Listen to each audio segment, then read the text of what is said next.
Tenemos en plataforma al economista José Manuel Valiente, que ha sido en el programa porque ha estado en otras ocasiones con nosotros. Buenas tardes, señor Valiente. Bienvenido al Patrón. Buenas tardes, amigos de Santiago. Un placer compartir siempre con ustedes. Me siento parte de la familia del Patrón. Mande usted. No, nos interesa saber su opinión sobre los bonos soberanos, la cantidad más alta emitida en toda la historia de la República Dominicana. Quisiéramos conocer su opinión como economista de esta emisión de bonos soberanos. Bueno, gracias. Indudablemente que si recordamos nuestra última participación en el programa, dentro del proceso crítico de la pandemia, creo que fue hace unos 3 meses, si me ayudan, yo había no predicho, pero había vaticinado que el país iba a tener que ir luego de las ayudas vía a través de políticas públicas como lo que es el brazo monetario del Banco Central, políticas de Estado, iba a tener que ir a una emisión de bonos. Y recuerdo que mencioné exactamente el monto entre 3.000 y 4.000 millones de dólares. Pues se dio esa emisión luego de que el gobierno ha tenido que enfrentar la pandemia del coronavirus con una primera aprobación de un presupuesto suplementario de 150.000 millones a la salida del presidente Medina del gobierno. El gobierno actual del presidente Luis Abinader ha hecho un segundo presupuesto suplementario por un monto de 200.000 millones. Y esta partida de 3.800 millones, que está dividida en tres tramos, viene sencillamente a darle mucho más fortaleza al gobierno para seguir enfrentando la responsabilidad que significa 1.600.000 empleados suspendidos, 300.000 cancelados y muchas empresas cerradas por el efecto de la pandemia del coronavirus y lo que ha sido el descenso de la economía, que está ahora mismo en menos 8.5%. Lo que usted nos está diciendo es que era inevitable la emisión de esos bonos. Totalmente era inevitable, era previsible y el gobierno entrante sabía antes de ganar las elecciones que era necesario hacerlo, porque lo que hemos estado viviendo, y también lo dije en programas anteriores con ustedes, esta crisis es mucho más grande, multiplicada por N, la que ustedes quieran, que la crisis del 2004 financiera en la República Dominicana, sumado a los efectos de los impactos de la crisis internacional del año 2007-2008 a nivel mundial, la crisis inmobiliaria en los Estados Unidos. Entonces, no estamos exentos ni estamos fuera del mapa mundial. Todos los países del mundo están bajo este ámbito de mucha precariedad financiera, pero la República Dominicana tiene una gran ventaja sobre todos, y es que hereda una estabilidad económica, macroeconómica, que le permite a los agentes financieros internacionales, los bonistas, catalogar a los bonos de la República Dominicana como muy atractivos. Por eso la demanda de 2.5 veces, casi 9.000 millones de inversores fueron tras estos bonos. Y eso es muy importante porque eso dice mucho de la estabilidad que tenía la economía dominicana, de los números, del blindaje de la economía, y sobre todo en un momento en donde la economía y específicamente las reservas internacionales se han deprimido de 9.500 millones de dólares hace 6 meses a 7.200 millones, provocado por la participación del Banco Central dentro del mercado cambiario, que logró estabilizar la tasa de cambio y la tiene hoy por debajo de lo que llegó hasta en un momento a 59.60, hoy está en 58.65, lo cual es una gran garantía. Pero una de las cosas importantes es que le manda un mensaje a los agentes internacionales de que la República Dominicana es un país atractivo dentro de la pandemia del coronavirus. Y yo entiendo que a partir de ahora, a pesar de que hay señales importantes, por ejemplo en Santiago, yo sé y tengo informaciones muy fidedignas de que hay una altísima recuperación de empleos en zona franca. Evidentemente no así en el turismo. El turismo tiene otra connotación porque el mundo entero, es bueno que se sepa que el turismo mundial, la industria del turismo, es el 10% del PIB mundial. El 10% del PIB mundial. O sea, cuando tú estás en un negocio como este, en una industria como esta, que tú tienes 900 hoteles, 90.000 habitaciones y 60.000 y 600 hoteles que están prácticamente paralizados con una tasa de ocupación entre un 5 y un 15%. Entonces hay que saber que todos los países del mundo están corriendo por turismo. Pero hoy vemos que países tan importantes, líderes de los top 5 del mundo, como España, ralentiza sus medidas sanitarias por un rebrote muy fuerte del coronavirus. Argentina, al igual hoy, acaba de posponer hasta el 12 de octubre el confinamiento. Pero Argentina está trancado desde hace 4 meses. Y Colombia estuvo trancado hasta el 1 de septiembre. Entonces, para el turismo va a ser un poquito más lento. ¿Por qué? Porque no hay seguridad turística, no hay llegada de no residentes turísticos sin seguridad sanitaria. Los protocolos existen, pero la gente en el mundo entero tiene temor. Y lo único que va a garantizar que haya un flujo turístico diferente es que la vacuna llegue cuando tenga que llegar. Y la previsión real es que la vacuna no va a llegar hasta la primavera. Por más presión que haya política, que si Trump, que si los chinos, que si AstraZeneca, que esto es un proceso, esto no es tan sencillo. Entonces, la pandemia está marcando el ritmo de la economía.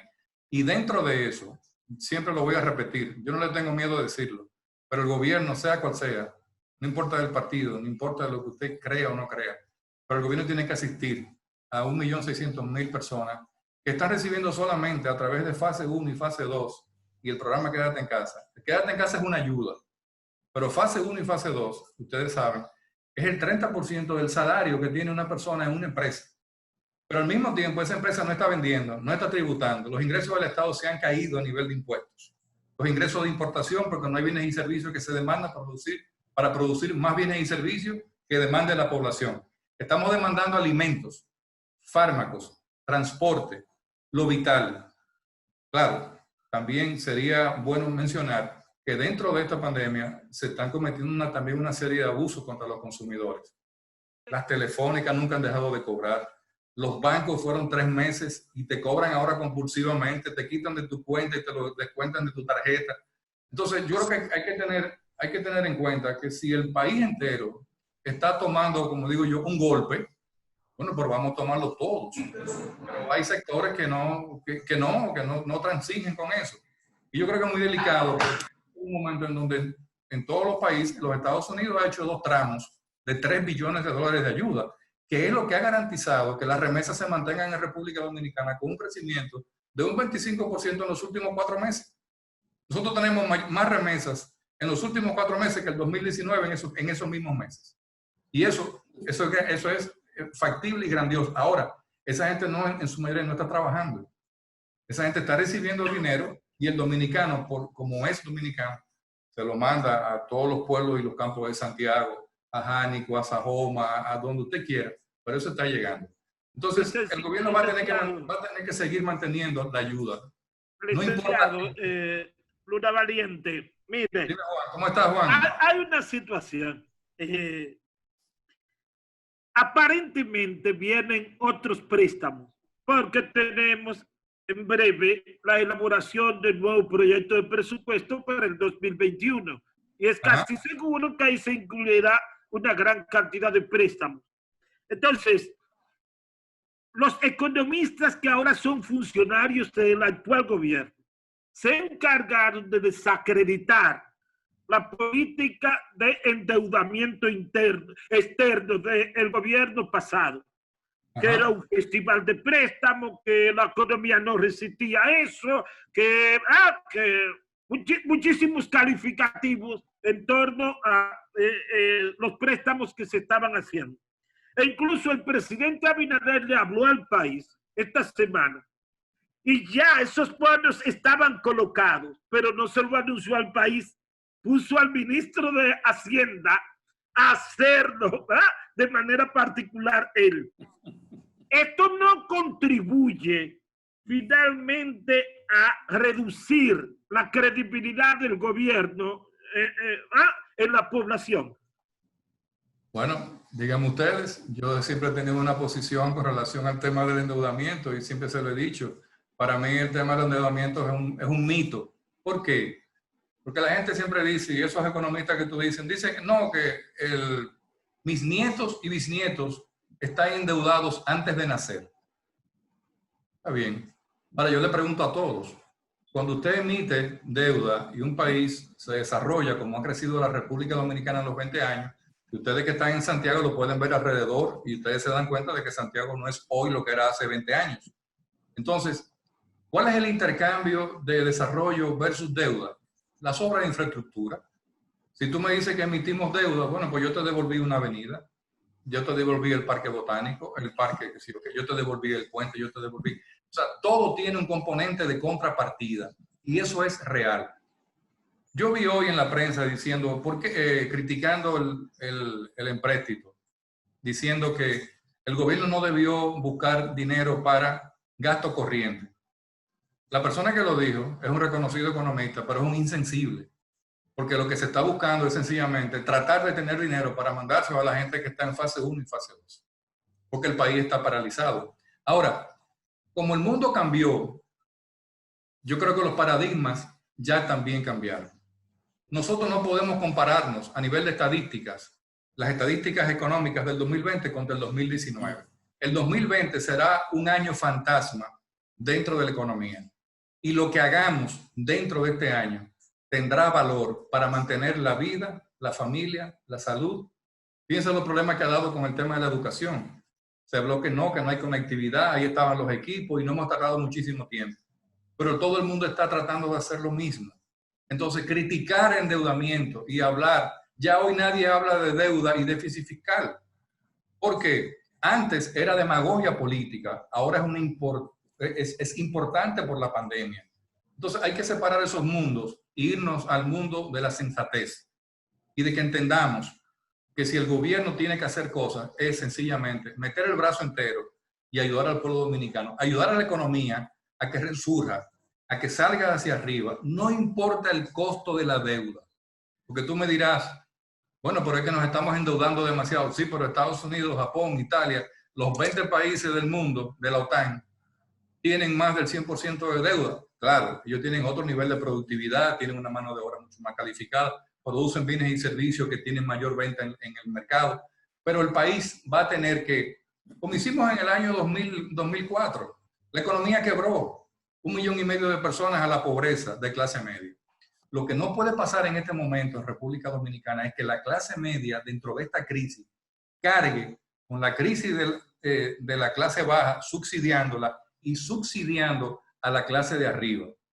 Por eso a mí me llama la atención y hasta me da risa el tema de los otros mitos. La declaración jurada de bienes. Yo no sé para qué se hace eso. Por una ley. Eso no tiene ningún sentido, porque a mí no me está diciendo, usted lo que está diciendo es que usted tiene una serie de bienes y activos, está muy bien. Ahora, lo importante es saber si cuando usted hizo una inversión, compró una casa, usted pagó los impuestos. Si lo que usted tiene ahí está reflejado en su declaración del IR1, el impuesto sobre la renta, y que la renta verifique y cruce la información para saber si todo lo que está ahí es válido. Ahora, como dicen en el campo por allá, quizás ustedes lo conocen el término, pero ahora aparece un paquete de tutumpote. Ahora todos los políticos son millonarios, multimillonarios. Un carajo a la vela 400 millones, el otro carajo a la vela 500 millones, el otro 7,000 millones. ¿Pero qué es esto? Yo digo, si es que van a salir con esa riqueza, pero también yo creo que es un buen dato para la renta, para decir, pero mira, yo no sabía que este tenía 20 solares y no paga IPI. Yo no sabía que este tenía una empresa y yo no sé con dónde que la está reflejando. Entonces, cuando la renta vaya a cruzar, que lo más seguro, si lo tiene que hacer, se va a dar cuenta de que todas esas empresas que generan tantos millones en bienes, en activos corrientes y activos fijos, usted ve y dice, pero la empresa que él está diciendo que tiene 500 millones, el año pasado declaró pérdida. ¿Ustedes entienden? Entonces, por eso es importante el tema fiscal, porque después de esto, después de este tramo, conjuntamente con el presupuesto, yo estoy plenamente seguro que viene una reforma tributaria. Viene una reforma fiscal para poder incentivar y crear las condiciones de que haya un mejor aprovechamiento de los recursos, unas mejores políticas públicas que motivan a los sectores empresariales a hacer las cosas mucho más rápido.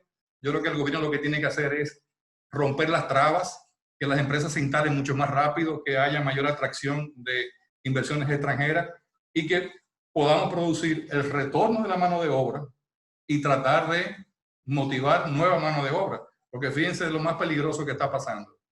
Si tú tienes 1.600.000 personas suspendidas y tienes 300.000 empleos perdidos, ninguna empresa está contratando personal nuevo. Entonces, de cara a lo que viene, es asegurar lo que hay con lo poco que se puede hacer. Y yo estoy de acuerdo con que esa ayuda a través de los proyectos Quédate en Casa, fase 1, fase 2, para ti, todos los programas que surgen del gobierno pasado, que sigan en el tiempo. O sea, tú no puedes quitarlo de golpe y porrazo, porque si las empresas, fíjense, si las empresas suspendieron, si una empresa suspendió el 80% de sus empleados, no está vendiendo ni tiene proyecciones de vender para poder garantizar el retorno total de sus empleados. Entonces las empresas van a retornar personal en la medida que sus ventas y sus negocios empiecen a incrementar en el mismo lugar. Y le pongo un ejemplo claro con el tema del sector turístico. La gente dice el sector turístico. Si ustedes saben cómo un hotel integra su personal, es por tasa de ocupación. La tasa de ocupación está a un 20. Le dice, mira, apágame todos los edificios del norte y todos los del sur. Nos quedamos con esto. Y solamente trabajan las maid, o sea, las lavanderas, los que atienden en los restaurantes, en la cafetería. Y va incrementando su capacidad de integración de personal, y valga la redundancia, en la medida en que su tasa de ocupación va subiendo, porque el hotel va llenando nuevas localidades y demanda mayor tipo de empleo. Entonces, fíjense que sigue siendo más complicado, pero esa es la realidad. Y en el turismo, así ha sido siempre. Hola Nelson, ¿cómo estás? Hola, y tú, un placer de verte y oírte. Bien, Aguilucho. Así. La pelota. Bueno, la pelota va a comenzar en octubre, se supone, pero es un reto. Ya no, en noviembre, pero ya los equipos dicen, Vitelio Mejía, que van a buscar un préstamo, pues no hay cuarto. Bueno, las grandes ligas también están pagando el 30% de los salarios y ya están terminando la temporada. Es decir, que aquí un sacrificio de todo el mundo, en todos los renglones. Exactamente. Sagrario había dicho que y quería hacer una pregunta, pero ahora la veo. No, porque va más o menos en la misma línea que él acaba de hablar con relación a que yo veo al ministro muy contento en el video breve que hizo con relación a la colocación de estos bonos, pero también escuché economistas decir que es una tragedia lo que ha acontecido porque nos estamos endeudando hasta los bisnietos. Entonces uno se pregunta, ¿es bueno o es malo? Porque realmente a una gente que no tenga posibilidad de pago no le prestan, sino están prestando porque están viendo que podemos cumplir con el compromiso. Entonces, desde su punto de vista profesional como economista, esa era mi inquietud, pero creo que usted ya me fue respondiendo. El país ha demostrado que tiene una capacidad de riesgo país favorable que le permite emitir ese dinero y otros más. Y como decía José, mi tocayo, en el presupuesto del 2021 vendrán nuevos bonos soberanos. O sea, que no le quepa la menor duda a nadie, porque con una economía como la que tenemos. Pero yo creo que lo que tenemos es que tener mucha creatividad, mucha visión, saber cómo hacer las cosas. Yo tengo relación muy directa con autoridades nuevas del gobierno. Hochi ha sido compañero nuestro de trabajo, es un brillante profesional, con altísima formación financiera, sobre todo en el tema de deuda. O sea, conoce bastante bien el tema. No tengo ningún temor que las acciones que esté tomando Hochi, claro, tiene al lado, al frente, atrás y al otro lado a Héctor Valdés Alviso. Porque Héctor Valdés Alviso es la figura que garantiza a través de la dirección del Banco Central que el país esté como esté, que el Fondo Monetario, el Banco Mundial y las agencias internacionales de inversión vean y sigan viendo a República Dominicana como atractivo. Yo creo que lo que ha pasado hoy va a tener una connotación positiva en el corto plazo. Y eso que, por ejemplo, se habla de que vamos a darle al gobierno 100 días de tregua. Dentro de la pandemia no es un tema de tregua, porque no es un tema político. Yo creo que todos los sectores tienen que aportar en este momento, desde sus diferentes posiciones, alternativas de salida de crisis y vernos en el espejo de otros países. Nosotros tenemos muchas ventajas con relación a todos los países de América Latina y el Caribe, incluyendo los países grandes, contra Brasil, contra Venezuela, ni se diga, inclusive contra Argentina. Entonces, nosotros lo que tenemos es que propiciar que si aprobamos leyes como la que se aprobaron en el gobierno pasado y se dio a conocer el reglamento del tema de las APP, de la alianza público-privada, que eso sea realmente un solo mecanismo para la inversión extranjera. Pero hay otros mecanismos, están las concesiones, están los financiamientos, están las facilidades, y ahí están los sectores.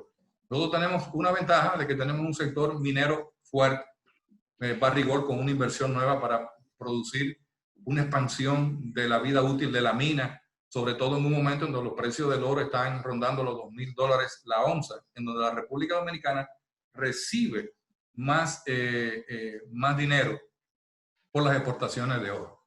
E igual el precio del petróleo se mantiene en un nivel estable, cuando llegó a estar a un nivel negativo, pero para la República Dominicana, aunque esté en un nivel estable, hoy la República Dominicana no consume la misma carga que debió consumir de gasto en petróleo, porque el motor de la economía está sencillamente aprendiendo a caminar de nuevo. Y en esto hay que ser paciente, pero indudablemente yo creo que lo peor de todo que nos puede estar pasando es que el estómago no es paciente. Luna. Y eso tenemos que asegurarlo. Y el gobierno tiene que, como digo yo, sin temor, meter el brazo. Y Nelson, que está ahí, sabe que la última vez que hablamos, yo le recordaba cuando empezaba, que yo dije que se iba a hacer una emisión de 3 o 4 mil millones y que había que hacerla. Y que olvidémonos de esos mitos, de la deuda, del déficit fiscal, porque todos los países en el mundo están en la misma situación. Los Estados Unidos está lentamente resurgiendo, pero no es tan sencillo. En ¿Sí? ese momento que hablamos, no teníamos la pandemia y se criticaban los préstamos fuera de la pandemia porque se hablaba siempre de la calidad del gasto. Ahora bien, mi pregunta es la siguiente. Hay gente que trata de hacer ver que hay una contradicción entre lo que expresaba Luis Abinader y su equipo y lo que hacen ahora con los préstamos. ¿Usted cree que hay una contradicción al tomar préstamos en medio de una economía, como usted mismo ha dicho, que está devastada, impuestos menos de 47%, la aduana paralizada? Es decir, es el único camino que ha quedado. Es que no hay una contradicción, no hay una contradicción. Las realidades son mayores que las campañas electorales. O sea, no confundamos las cosas. La realidad de un país está por encima de una campaña electoral. Hoy hay economistas. Yo cuando me despierte la llamo, tú sabes. Doctora, por Dios. Adelante, José Manuel.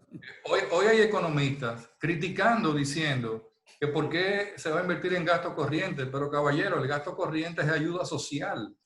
Ahora, si usted tiene los recursos, présteselo usted, pero es el gobierno que tiene que hacerlo. No es una contradicción, porque fíjate que una campaña electoral con un 6 de febrero de un colapso electoral de lo que pasó, no hay que recordar. Después las elecciones del 15 de marzo, después del 5 de julio.